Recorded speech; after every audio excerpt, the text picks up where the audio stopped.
This week on The Splash, we enjoy the 4th annual Family Fun Night. Then we learn about Safe Talk training. And later, we take a look at Keego Harbor's Skate and Activity Night. The Splash is a production of Civic Center TV. We're a news magazine that covers everything from local news to feature stories, also that we can bring you the latest from the greater West Bloomfield area. And now, let's dive into The Splash. Welcome to The Splash. I'm your host, Sheena Monnin, and as always, thank you for joining us. West Bloomfield High School opened their parking lot to the community for the 4th annual Family Fun Night, taking place before the Lakers home game. We sent reporter Lawrence Nyland to catch the fun and the action. The home slate of the West Bloomfield High School football schedule kicked off recently, but before the players took the field, the community gathered for a giant tailgate party, also known as Family Fun Night. So the West Bloomfield Family Fun Night was started 8 years ago, and it is a free community event, and it's open for everyone in West Bloomfield, Keego Harbor, and Orchard Lake regions to come out and get ready for the home opener for West Bloomfield Lakers and just start the year off wonderful. While the food, rides, and games were a huge hit for all, Family Fun Night was also a chance for area youth to learn a little something. It was really an opportunity for people to come and see the high school. You have a kindergartner, a 4th grader, and a 6th grader. You never come and see what the high school's like. You're never at an event. You hear, oh, it's this, it's that, it's really big. And then when they come with their family, they really understand the type of community we have and the type of high school camaraderie and spirit we have. And then they look forward to bringing their kids to the high school when they're older. In addition to all the families participating in Family Fun Night, there was also great representation from our local men and women in uniform. So we really try to celebrate our men and women in uniform. So our school district has a great relationship, not only with the police and fire department. For example, our police liaison, Detective Rochert, is a WB grad. We recently had 4 students that were at West Point. Many go into the ROTC program. So it's really the chance to give back, again, for all those men and women who serve our country that sometimes go unnoticed. Reporting for The Splash, this is Lawrence Nyland. To find out more, you can visit civiccentertv.com/familyfunnight. Learning how to speak to someone who is struggling with thoughts of self-harm can be difficult. Reporter Tyler Keefe joined the community for a valuable training on how to do just that. In West Bloomfield Township, one local organization is doing its part to break the stigma and educate the community on preventing suicide. In partnership with Living Works, Jewish Family Service is holding seminars led by mental health professionals to educate the community on the preventative strategies of Safe Talk. So Safe Talk is a program of Living Works, and it is a suicide alertness program allowing community members to come and learn about ways that they can identify someone that is having thoughts of suicide and learn the resources in the community that they could then connect them to so that they could help keep them safe. Among the key factors of Safe Talk is developing an awareness of how people around us are feeling and taking action to help these fellow community members get the help that they need to get through the tough times in their life. We encourage that through the program. It teaches skills that we are able to recognize how someone is trying to tell us that they are having thoughts of suicide and encourage us as community members to reach out and directly ask them about whether or not they're having thoughts of suicide.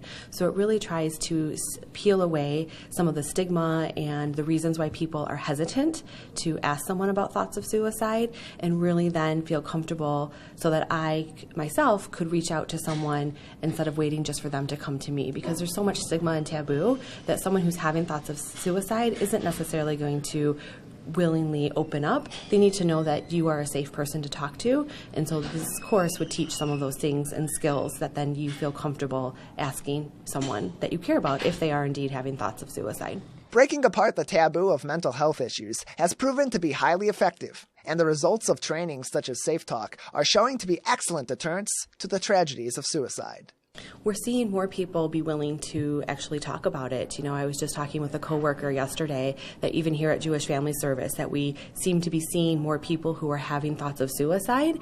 And I don't necessarily think that we're seeing an increase of the actual people. I think that we as a community and as staff here at JFS through all of our trainings are becoming more comfortable talking about it. And when we take comfort in talking about it, it lets you who's sitting across from us, who's having the thoughts of suicide, know that we're a safe place to talk to. And that's just so key. And so that's why we do these trainings for anyone in the community, because the more that we sort of demonstrate that I would be a safe person to talk to, you would be a safe person to talk to, you're going to get people talking and sharing their feelings, because whether or not I ask you about your thoughts of suicide, you could be having them. If you or someone you know is having thoughts of suicide, please call the National Suicide Hotline immediately. From Jewish Family Service in West Bloomfield, I'm Tyler Kieft, reporting for The Splash. For more information, feel free to stop by our website at civiccentertv.com/safetalk. Still to come, we see how Keego Harbor brings the community together, and then we take a look at a new episode of Sidewalk Talk. Don't go away. You're watching The Splash on Civic Center TV.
And now, back to The Splash on Civic Center TV.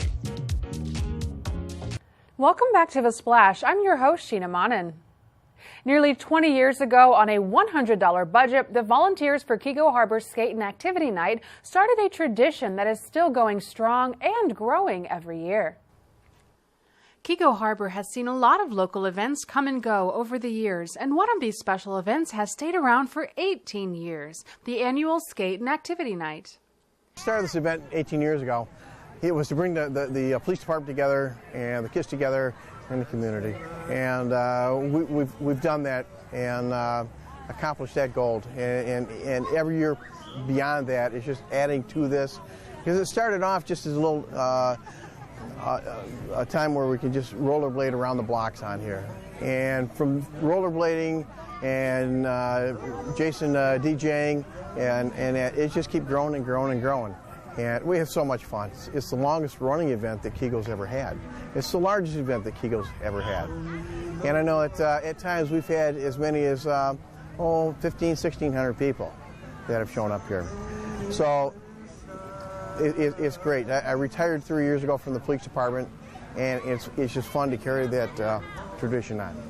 The focus of the event started out as a way to allow kids to participate in a favorite activity while bringing friendly law enforcement out to keep them safe. Skateboarding was part of the focus. It was to close down the city block and allow kids a safe zone to be able to skate and promote safety with helmets. And you know, we would have a positive interaction with our police force and the kids in town. And you know, the kids don't really have a skate park in this town, so this is their skate park for the night. And we added some other activities to make it more fun. The 18th Skate and Activity Night was fun for the whole family, and the community really pitched in to help out. You know, it's as simple as just turning it on, and they show up. They get flyers from the school and local businesses that we promoted the event to, and you know, I think they just come out to enjoy a free night. There's no cost to it other than a $1 slice of pizza and bottled water for $1. So the rest of the activities are free, and I think people enjoy coming out for something that doesn't cost them a fortune these days. Keego Harbor will continue to be the home for this great event, and the organizers look forward to the event growing and evolving within the community. For more information on this event or to become a sponsor, you can visit civiccentertv.com/skate-night2018. Now it's time for another episode of Sidewalk Talk, where Samana Sheik spoke to Greater West Bloomfield residents to find out their thoughts on a new topic.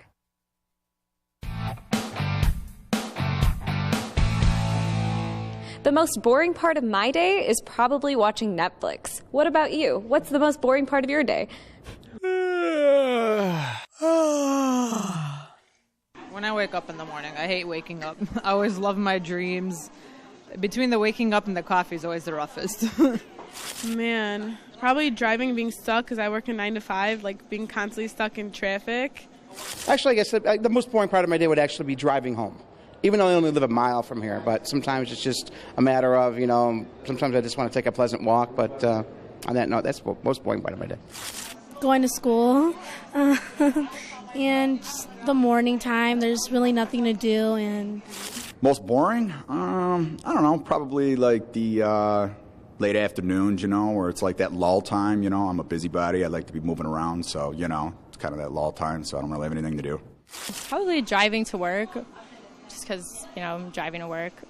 Right before dinner, there's a big lapse, like between 3 and 5, big lapse of time unless you take a nap or you do something. Sometimes they play bingo, fill in the time. I usually read a book.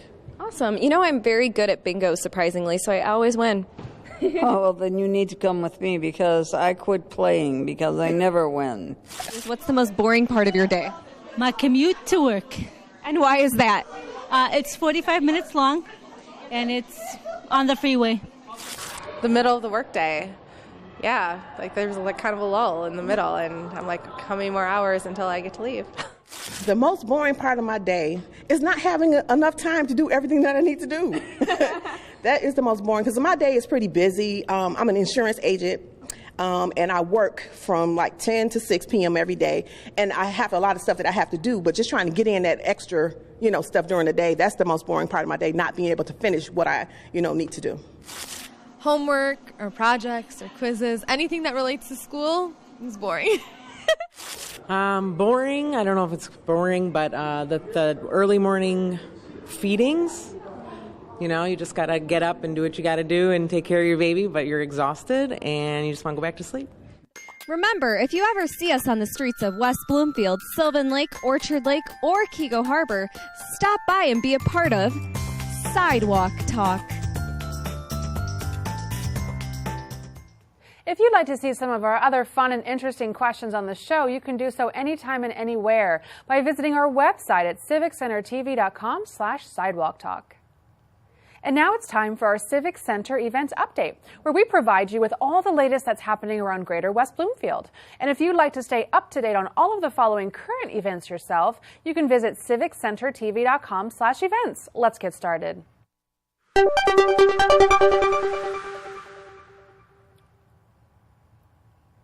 The Henry Ford Maple Grove Center, West Bloomfield, is offering their Share Support Group for people who have experienced longer than 6 months of continuous sobriety from alcohol and drug use and are in need of free beneficial support. Taking place weekly from 7:30 p.m. until 9:30 p.m., this group is for adults only, and the purpose is to share coping strategies, express needs and concerns, as well as to connect with others who are successfully moving forward into an addiction-free life. For more information, contact Lisa Kaplan at 248-661-6100. It's time again for Henry's Market on Main, running now until November 14th at Henry Ford West Bloomfield Hospital. Anyone can participate in Henry's Market on Main, a great way to buy fresh, locally grown produce and other products. From 9 a.m. until 5 p.m. on Wednesdays, you can stop by to purchase fresh and healthy food, including baked goods, herbs, and more, as well as flowers and seedlings. Food samples will be available, as well as the hospital's specially invited chefs being on hand to demonstrate how to prepare healthy meals. This recurring event is free. For more information, contact Kelsey Bray at 248-325-0825. On September 21st, be sure to tune in to 89.3 WBLD, the all-new Lakes FM, for live coverage of West Bloomfield Laker football versus their rivals, the Lake Orion Dragons. Join our team as Dave Scott and Tyler Keefe bring you all of the action with additional analysis from around high school football. Coverage begins at 6:30 p.m. on 89.3 WBLD, the all-new Lakes FM, online at lakesfm.com, and on both Civic Center TV and WB TV. On September 27th from 5 to 8 p.m., everyone is welcome to stop by the Orchard Mall in West Bloomfield for an evening of fun, fashion, and fitness. Come check out the latest fashions, learn about fitness, and have fun along the way. All ages are welcome for this event. You can stop by and browse for free, or if you'd like to reserve seats at a table, you can do so for $100 a seat for members or $105 a seat for non-members. For more information, contact wbloomfieldchamber@gmail.com. The Chaldean Cultural Center Museum is open to the public on Fridays from 11 a.m. until 3 p.m. Come learn about this fascinating culture, complete with hands-on activities, multimedia presentations, and a showcasing of special artifacts from time periods gone by. Tours are available by appointment and cost $5 for a self-guided tour and $10 for a guided tour. To schedule your tour or find out more details, be sure to visit chaldeanculturalcenter.org. Saturday Morning Live is an ongoing opportunity for kids up to 5 years old to get a head start on learning with a fun twist. On September 29th from 10 a.m. until 10:30 a.m., bring your child to this high-energy event at the West Acres branch of the West Bloomfield Library. Your child will benefit from amazing stories, songs, and interactive group activities, including an introduction to early STEM skills. This event is free and no registration is required. If you'd like to find out more information, you can call the library at 248-232-2250. Coming up on September 29th from 9 a.m. until 2 p.m., the Fall Household Hazardous Waste event is taking place at the West Bloomfield Civic Center Plaza. It is a legal and cost-free way to dispose of unwanted chemicals, recycle electronics, shred personal documents up to 50 pounds per vehicle, and donate to the St. Vincent de Paul Society. To help you identify hazardous waste that may be in your home, look for keywords such as danger, caution, poison, flammable, corrosive, or use in a well-ventilated area. For a full list of acceptable and unacceptable items, contact the Development Services Department at 248-451-4818. And that's all for now. However, if you're looking to find even more events going on in your neighborhood, then be sure to follow us at civiccentertv.com/events and look up our events calendar. Or watch us here for more information on everything going on in the greater West Bloomfield area. As we head into the break, stay tuned because afterwards I'll be talking with Melanie Rock, West Bloomfield resident and agility dog trainer and competitor. Don't go away. You're watching The Splash on Civic Center TV. Civic Center TV is your home for everything greater West Bloomfield. Here you can tune into community programming such as our weekly news magazine show, The Splash, as well as coverage of local events and meetings in Keego Harbor, Sylvan Lake, Orchard Lake, and West Bloomfield.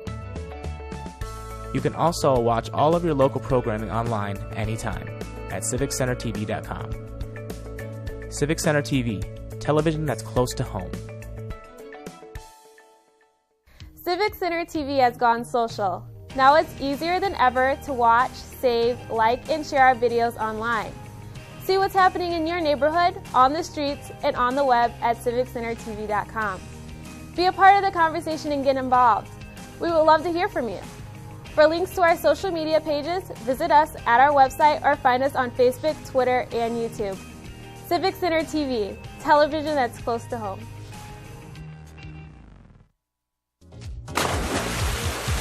And now, back to The Splash on Civic Center TV.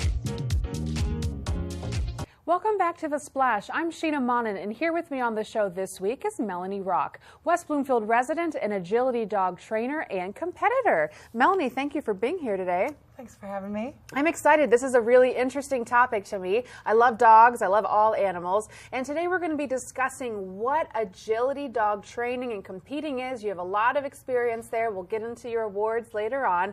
But to start off, for those watching, what is agility dog training? Dog agility is running a dog through an obstacle course. So the handler gets 8 minutes to walk the course and plan their strategy of how they're going to communicate which way the dog should go at a high speed. Okay, great. So basically, it's sort of like you're working with your dog to get them to the end goal, but it's a fun thing for them because they have to go up and down and all around. Yes. and through little like tunnel things. Yep, they do the jumps, tunnels, weaves, all the obstacles. The handler just body language and verbals. the dog should take the obstacle. So it's a lot of fun. Wow, it sounds like it, because dogs have lots of energy normally anyhow. So if it's just your body language communicating to them, how do you train them to get to that level? You have to find something they really enjoy, either treats or toys or a lot of verbal praise, and just over time, adding more and more obstacles together, they'll do it. Great. So you have had a lot of success doing this.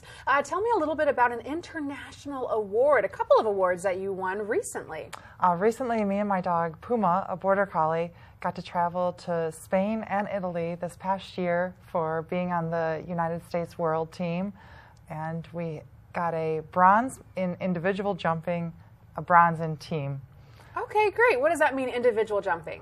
So just me and him were our team, and the course was jumps, tunnels, and weaves that he had to do in a row. And whoever gets a clean run, meaning no faults, no bars or missed jumps, with the fastest time wins. Wow, amazing. And then you were part of a larger team? Yes, so then they take the entire team, all the scores combined against different countries, people from all over with their dogs internationally compete, and quite a few people travel from very far. Wow, it sounds so cool. Do you know what the course is going to be beforehand, or do they just spring it upon you? They spring it upon you. You watch them build it, and then you get 8 minutes to walk it and plan your strategy. The dog sees it for the very first time. Wow, so there has to be a lot of communication there, a lot of trust there. Wow, fascinating. I love that. So you've had so many interesting experiences. You've, I'm sure, bonded so deeply with your dog. For those who are watching, what are some of the takeaways that you can offer to them, or for spectators in the crowd? Because I've seen a couple of things like this before, and it's super amazing. It's really fun to be with your dog and to be competitive with the animal. And whether or not you want to take it to a competitive level, the training is really what makes you just enjoy being with them and learn how each other figures out what it is that you're trying to show. And that's what I think a lot of people truly enjoy first, and then get carried away into more competitive areas of it. Is that what happened with you, or how did you get to this level? How long did it take you? I have always been competitive. I grew up doing horses, and this was something that came natural, having the dogs, involved in such obstacle courses and just a little bit more advanced training. I never originally intended to take it to this competitive of a level and stick with it as long.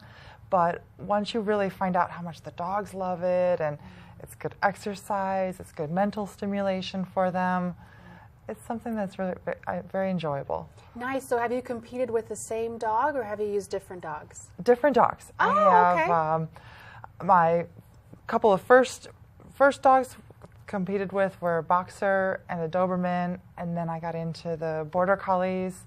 You just want a dog that's really willing to play and active, and it helps that they're physically fit. Yeah, for sure. So for those watching, and myself as well, if your dog is able to do it, it sounds like it will help you guys bond on a much deeper level and give the dog something fun to do, as well as the owner. I love that. It really does. Great. Thank you for being here today. We appreciate it. Thanks for having me.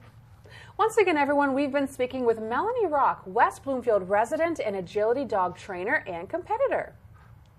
Now let's head over to another of our recurring segments called Minute with Nature, where West Bloomfield Park's naturalist Lauren Azuri talks to us about seeds.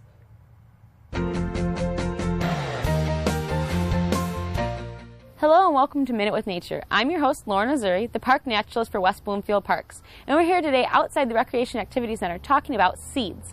All plants have seeds, otherwise they wouldn't be able to reproduce or grow. In the fall time is the perfect time for plants to disperse their seeds. They'll fall to the ground, go dormant for the winter, and then emerge again in the spring. There are lots of different dispersal techniques for plants to produce seeds and for their seeds to be viable and grow. A lot of plants don't want to drop their seeds right down in the ground below them because there's lots of competition with themselves there. So they need a way to spread. Wind is a great way to do that. A good example of a wind spreading seed is maple or milkweed, as well as the ever famous dandelion. Water is also a dispersal technique. The coconut, which we don't have here in Michigan, but it's a great example of how a seed drops into the water and produces a new plant. A good example here would be our sedges. Their seeds are a lot like a cork, as well as cattail plants. Being sticky is another great dispersal technique. So the burdock plant and other burrs will attach to your coat when you're hiking, but they also attach to fur of animals that are running through the forest. Another way that seed disperses is a little bit sillier, but it is a true science way, is by bird poop. Lots of birds digest seeds and from berries and plants, and as they fly, they go to the bathroom, and those are planted as a new plant. Sometimes you'll see a row of plants growing in a nice straight line. You might wonder why. Well, if there was a fence there years ago, maybe it was an old farmland, an old fence line, birds would sit on there, go to the bathroom, and new seeds would emerge, and that's where you have those line of plants coming up in the farmland. Another great technique for dispersal of seeds is just making mass quantities, and the oak tree is really famous for that. The more you produce, the better chance that just a few of them will become a new plant. Wildlife here in Michigan are very dependent on seeds that are produced by plants as one of their main food sources. Fox, squirrel, deer, and birds, songbirds, as well as turkeys, all use seeds for their food. So I hope you take a fall walk and appreciate all the plants that you see and the seeds that they started out as. And that's your Minute with Nature.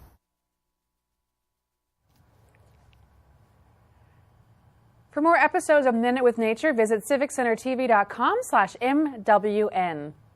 Now it's time for our final segment on The Splash called Person of the Week, where we recognize those within the community who are either inspiring or providing toward others. And this week's recipient is Lisa Brownlee, longtime volunteer in our community.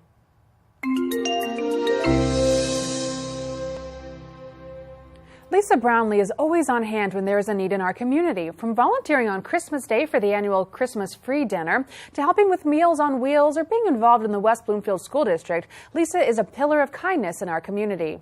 Recently, she worked tirelessly to help a young woman fund a trip to Washington, D.C., putting time and energy over the summer into collecting empty bottles from friends, neighbors, and community members so that this young woman and her mother could have a special and educational trip. Lisa brought several communities together on the project and says that this project, like her many other projects, comes from the heart and gives her joy to help others. She says she could not have had as much success in returning the cans without the gracious help of her friend Bob, who helped her haul the donations to local recycling locations. Lisa is no stranger to hard work and bringing people together to help others, which is why she is our Person of the Week. And if you happen to know someone who is providing a service to their community, then let us know by sending an email to thesplash@civiccentertv.com. We want to congratulate those who are making a difference in our area, and we appreciate all of your suggestions.